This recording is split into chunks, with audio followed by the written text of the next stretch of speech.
Hello everyone, welcome to pen paper and code. आज का हमारा लीड कोड प्रॉब्लम है 983, मिनिमम कॉस्ट फॉर टिकट्स। ये लीड कोड का मीडियम लेवल प्रॉब्लम है। ठीक है, तो इस प्रॉब्लम स्टेटमेंट में क्या कह रहा है कि आप एक ट्रैवलर हो। ठीक है, आपको नेक्स्ट ईयर ट्रैवल करना है। ठीक है, पूरे साल तक आप ट्रैवल करोगे। ठीक है, तो नंबर ऑफ डेज जो आप मैक्सिमम वर्स्ट केस में ट्रैवल कर सकते हो वो है आपका 365 डेज, राइट। मतलब कि आप 1 2 3 से लेकर 365 डेज तक रेगुलरली ट्रैवल करते हो। ठीक है, अब क्या है, आपका बजट है थोड़ा सा कम। ठीक है, इसलिए आपको ट्रेन से ट्रैवल करना है, जिसके लिए आपको ऑलरेडी टिकट्स बुक करनी है। ठीक है, ठीक। और टिकट्स जो बुक करना है वो एक प्लान्स के हिसाब से, मतलब एक पासेस के फॉर्म में। ठीक है, पासेस से मेरा मतलब क्या है, हो सकता है कि आप पास 1 ले लो। ठीक है, इसकी वैलिडिटी क्या होगी, 1 दिन की। ठीक है, ये पास जो होगा आपका 1 दिन के लिए वैलिड होगा। या फिर हो सकता है कि आप एक पास खरीदो जो कि वैलिड क्या हो, 7 डेज़ के लिए हो। ठीक है, और एक पास 3 हो सकता है, वो आप ले लो 30 डेज़ के लिए। ठीक है, ये 3 तरीके के पासेस है। इसका सबका अपना अपना कोई कॉस्ट है। ठीक है, वो एक कॉस्ट एरे में दिया हुआ है। तो कॉस्ट 0 जो है वो पास 1 के लिए है, कॉस्ट 1 जो है वो आपका पास 2 के लिए है, और कॉस्ट 2 जो है वो आपका पास 3 के लिए है। ठीक है, ये 3 चीज़ है कि आप इन 3 तरीके के पास खरीद सकते हो। ठीक है, और इसमें से बताना है कि आप कुछ डेज़ पे ट्रैवल कर लोगे। मान लो आप डे 1 पे ट्रैवल कर लिए, आप डे 5 पे ट्रैवल कर रहे हो, आप 7 पे ट्रैवल कर रहे हो, फिर 8 9 पे ट्रैवल कर लिए, फिर 38 डे पे ट्रैवल कर रहे हो, फिर मान लो कि 98 डे पे ट्रैवल कर रहे हो। तो कोई डेज़ दिया हुआ है जिस पे आप ट्रैवल कर रहे हो। ये डेज़ वाले एरे में आपको ये डिटेल्स दिया हुआ है। तो ये डिटेल्स आपके पास कि किस किस डे पे आप ट्रैवल कर रहे हो। ठीक है, और क्या दिया हुआ है आपको कि, और आपको क्या डिटेल दिया हुआ है कि आपके पास कितने 3 तरीके के पासेस हैं और उनके कॉस्ट क्या हैं। ठीक है, ये 2 डिटेल्स आपके पास दिए हुए हैं, कॉस्ट में और डेज़ में। तो अब आपको इन डिटेल्स को यूज़ करके ये बताना है कि आपका बजट क्योंकि कम है, राइट। तो आपको ये बताना है कि मिनिमम नंबर ऑफ़ डॉलर्स क्या आप स्पेंड कर रहोगे।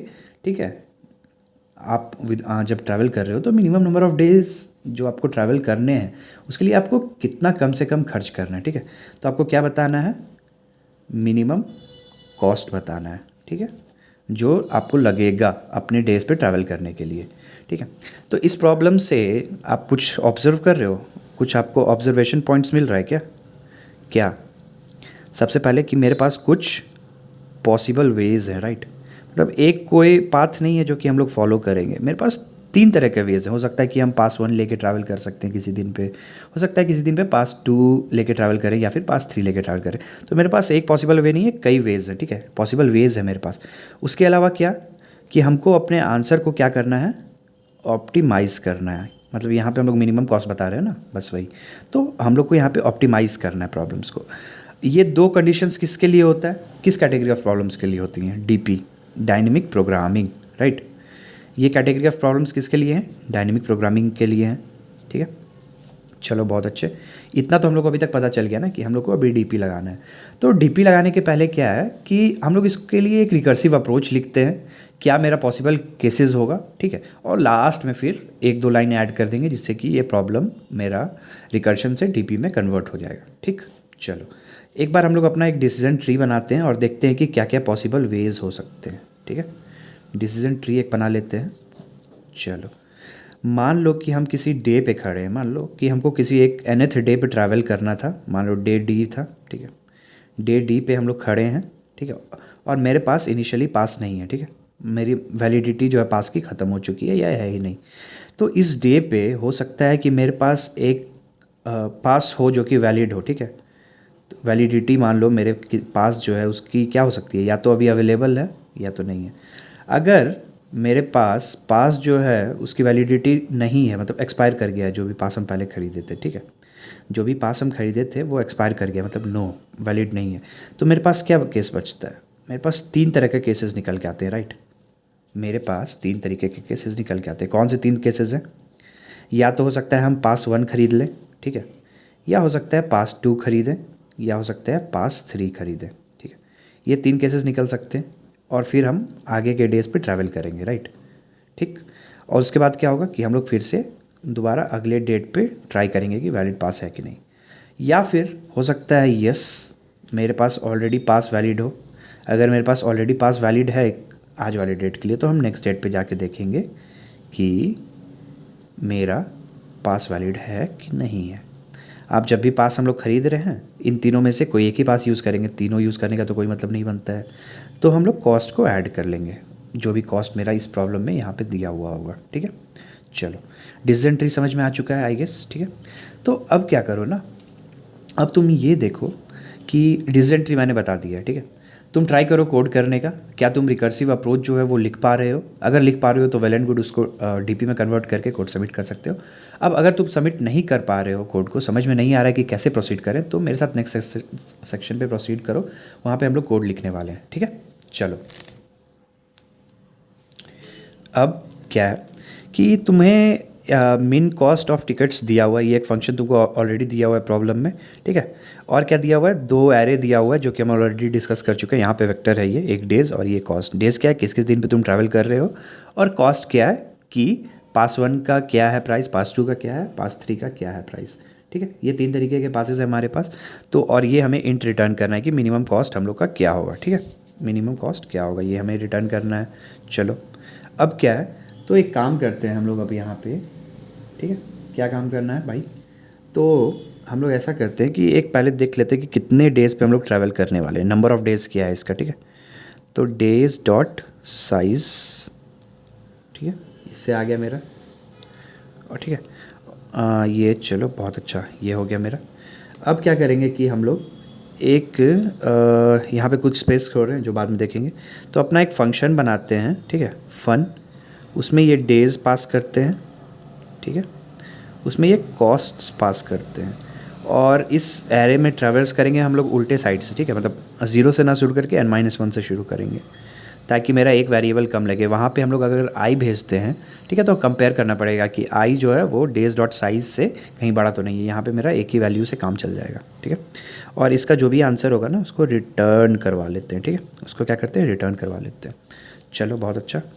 और क्या करते हैं कि एक ग्लोबल स्पेस में, अभी उसका ज़रूरत नहीं है हालांकि, छोड़ो।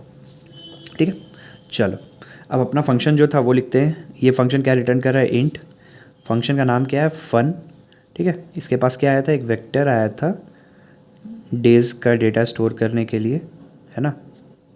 और क्या आया है इसके पास, एक आया है वेक्टर इंट, क्या स्टोर करने के लिए, कॉस्ट्स, राइट। और इसके पास और कोई डेटा आया था क्या, हाँ, एक एन का भी डेटा आया हुआ है कि हम लोग कौन से डे के लिए एनालिसिस अपना कर रहे हैं। ठीक है, चलो एक केस क्या हो सकता है कि हमारा जो वैल्यू है एन का, मतलब हम लोग सारे डेट्स पे ट्रैवल कर चुके हैं, एन लेस देन 0 हो गया। ठीक है ना, मतलब कि कोई डेट्स अब है ही नहीं जिस पे हमको ट्रैवल करना है। अगर ऐसा कोई डेट है ही नहीं जिस पे हमको ट्रैवल करना है, तो उसके लिए कॉस्ट क्या लगेगा, मेरा 0।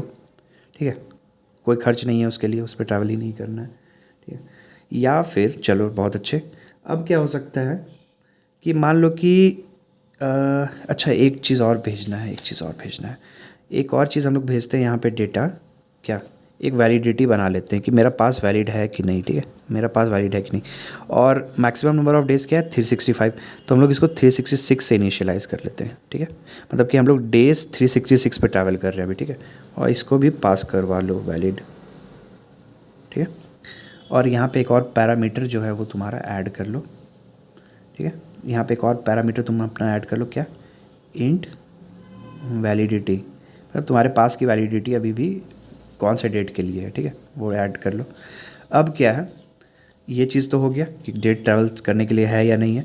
एक चीज़ ये देख लो कि तुम्हारा जो अभी डेट है ना, तुम्हारे पास की जो वैलिडिटी है, जो भी उसका डेट है, ठीक है, ये जो वैलिडिटी है अभी भी क्या ये वैलिड है, मतलब कि अभी जो तुम्हारा करंट डेट है, तो करंट डेट क्या हुआ, डेज़ एन। ठीक है, ये जो मेरा करंट डेट है, ये इसकी वैलिडिटी उससे कम है कि नहीं, मतलब उस डेट को तो कवर कर रहा है, उसके पहले के लिए भी वैलिड है क्या। अगर है तो हम लोग पास यहाँ पे नहीं खरीदेंगे, राइट। यहाँ पे ऑलरेडी मेरे लिए पास अवेलेबल है, तो उस केस में क्या करेंगे, नेक्स्ट वैल्यू पे चले जाएंगे, तो रिटर्न करवा लो फन। ठीक है, डेज़ कॉस्ट्स। ठीक है, एन की जगह पे क्या होगा, n-1, एक वैल्यू पीछे जाएंगे, और वैलिडिटी जैसी थी वैसी ही रहेगी। ठीक है, बहुत अच्छे। अब क्या करो नेक्स्ट, कि एक तो केस ये हो गया, ठीक है, उसमें हम लोग हैंडल कर ले रहे हैं।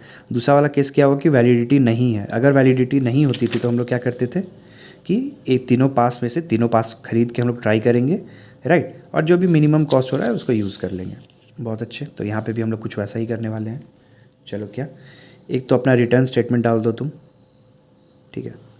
अब रिटर्न क्या करेंगे, इन 3 पासेस से जो भी मेरा मिनिमम आने वाला है, ठीक है। तो मिन, यहाँ पे देखना कि हम लोग ये कर्ली ब्रेसेस यूज़ कर रहे हैं। हालांकि तुम देखते होगे कि मिन जब यूज़ करते होगे ना तो तुम 2 वैल्यूज़ को ही कंपेयर कर पाते हो, पर ये तुम दोगे तो तुम 2 से ज़्यादा वैल्यूज़ को भी कंपेयर करके उसका जो मिनिमम वैल्यू है वो रिटर्न कर सकते हो, ठीक है। चलो बहुत अच्छा। केस 1 में क्या हो सकता है, केस 1 में हो सकता है मेरा कि हो सकता है कि हम मतलब पास जो था पहला पास खरीद लें, ठीक है। तो उसकी वजह से कॉस्ट क्या होगा, मेरा कॉस्ट 0 आएगा प्लस, अब फंक्शन कॉल कर लेंगे पिछले वैल्यूज़ के लिए फन, इसमें डेज़ पास करेंगे, ठीक है, कॉस्ट्स पास करेंगे, n-1 पास करेंगे। अब वैलिडिटी क्या हो गया मेरा वो समझो।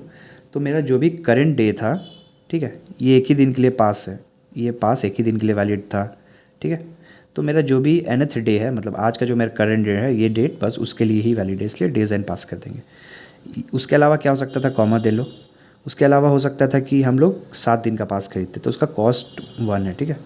कॉस्ट क्या है उसका 1। उसके अलावा फिर फन, फिर हम लोग वही पास करेंगे डेज़, कॉस्ट्स, ठीक है, n-1। अब क्या है कि ये मेरा आज के डेट के लिए तो वैलिड है ही, राइट।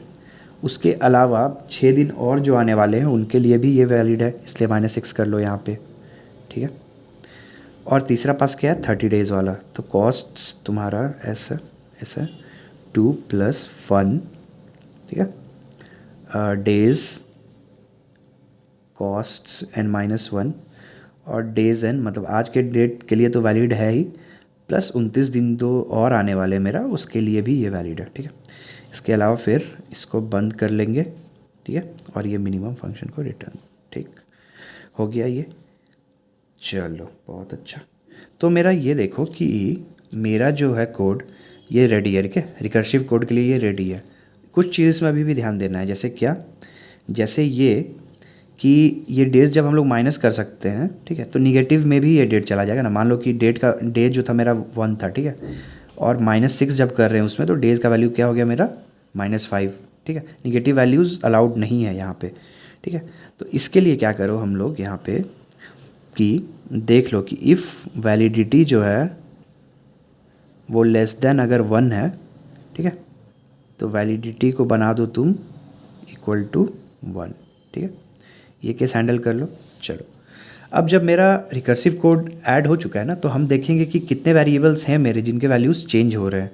तो ध्यान से देखो पैरामीटर्स में, ये डेज़ और ये कॉस्ट कांस्टेंट है, ये n चेंज हो रहा है मेरा, ठीक है, और ये वैलिडिटी चेंज हो रहा है। तो जब भी हमको रिकर्सिव बनाना होता है तो हम लोग उसके लिए क्या, सॉरी, जब भी हम लोग को डीपी में कन्वर्ट करना है इस प्रॉब्लम को, तो उसके लिए क्या करते हैं, कुछ नहीं, जो भी पैरामीटर्स चेंज हो रहा है वहाँ पे चेक कर लो। मतलब कि ये जो मेरा कोड है, ठीक है, ये जो मेरा कोड है, यहाँ पे एक लाइन ऐड कर लेंगे। क्या ऐड करेंगे, हम ऐड कर लेते हैं कि अगर इफ़ एक डीपी बना लेंगे हम लोग, ठीक है, ये एक डीपी तुम बना लो।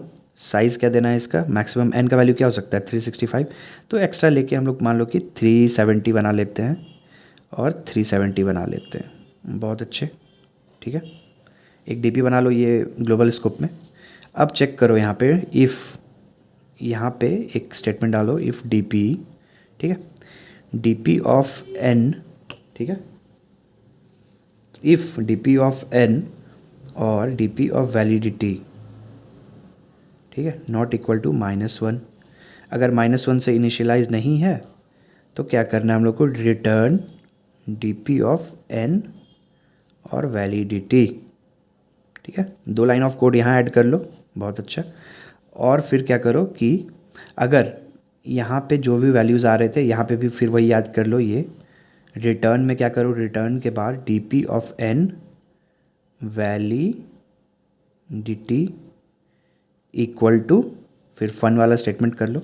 और फिर यहाँ पे भी जो रिटर्न कर रहे हो यहाँ पे भी सेम वही डीपी में स्टोर करवा लो n और वैलिडिटी को, ताकि हम लोग को सेम वैल्यूज़ को बार बार कैलकुलेट ना करना पड़े, राइट। ओवरलैपिंग प्रॉब्लम्स को हम लोग हैंडल कर सकेंगे इन वैल्यूज़ के बेसिस पे n और वैलिडिटी के लिए, ठीक है। यहाँ पे भी ऐड कर लो। अच्छा, जब तुम डीपी कॉल कर रहे थे तो डीपी कॉल करने के पहले इसको इनिशियलाइज़ भी करना होगा। तो एक मेमसेट ले लो तुम यहाँ पे, मेमसेट डीपी -1, ठीक है, और साइज़ ऑफ डीपी, ये क्या है भाई? तो डीपी वाले जो 2D एरे है उसको तुम -1 से इनिशियलाइज़ कर रहे हो, ठीक है। इसी के लिए यहाँ पे तुम चेक कर रहे हो ये n और वैलिडिटी के लिए, क्या ये -1 है? अगर -1 है अभी भी तो मतलब ये वैल्यू के लिए हम लोग चेक नहीं किए हैं। अगर -1 नहीं है कि मतलब कोई वैल्यूज़ इसको इनिशियलाइज़ हो चुका है ऑलरेडी, मतलब हम लोग इस केस को हैंडल कर चुके हैं, तो डायरेक्टली आंसर हम लोग यहीं से कैलकुलेट कर लेंगे, तो इतना रिकर्सिव कॉल्स हम लोग नहीं करेंगे, ठीक है। और अगर नहीं है तो हम लोग रिकर्सिव कॉल करेंगे और जो भी आंसर आ रहा है उसको एन वैलिडिटी में स्टोर कर लेंगे ना, ठीक है।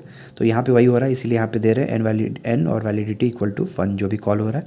सिमिलरली यहाँ पे जब हम लोग कॉल कर रहे हैं तो यहाँ पे भी हम लोग डी पी और n validity equal to minimum of 3 calls करके जो भी आंसर आ रहा है उसको कैलकुलेट कर रहे हैं, ठीक है। अब इसका टाइम कॉम्प्लेक्सिटी देख लेते हैं। इसका जो टाइम कॉम्प्लेक्सिटी होगा, ठीक है, और मेरा स्पेस कॉम्प्लेक्सिटी होगा, ठीक है, तो तुम देखोगे कि इस टाइम कॉम्प्लेक्सिटी जो भी हो रहा है, अगर ये रिकर्सिव था, अगर ये रिकर्सिव कोड हम लोग लेते तो एक्सपोनेंशियल होता। अब क्योंकि ये जो हम लोग यहाँ पे डीपी यूज़ कर रहे हैं तो इसका कॉम्प्लेक्सिटी क्या हो रहा है, ऑर्डर ऑफ n स्क्वायर चला जा रहा है, ठीक है, ऑर्डर ऑफ n स्क्वायर जा रहा है। बहुत अच्छे। और इसका स्पेस कॉम्प्लेक्सिटी क्या है? स्पेस कॉम्प्लेक्सिटी जो है इसका, हम लोग को क्या एक्स्ट्रा यूज़ कर रहे हैं, कुछ एक्स्ट्रा यूज़ कर रहे हैं, एन यूज़ कर रहे हैं, वैलिडिटी कांस्टेंट स्पेस हो गया इसके लिए, एक डीपी यूज़ कर रहे हैं, ठीक है। उसका जो डिपेंडेंसी है वो क्या है, नंबर ऑफ़ डेज पे डिपेंडेंट है, ठीक है। तो उसके लिए भी डीपी के कारण से इसका स्पेस हो जाता है ऑर्डर ऑफ n स्क्वायर। यहाँ पे एक सिस्टम स्टैक भी यूज़ कर रहे हैं पर हम लोग उसको इग्नोर कर सकते हैं, ठीक है। तो ये तुम्हारा कोड था, ठीक है। कोड समझ में आ गया हो तो लाइक करना, कोई भी क्वेरीज है तो कमेंट सेक्शन में पोस्ट करो, हम आंसर करने का ट्राई करेंगे। मिलते हैं कल के वीडियो में, बाय।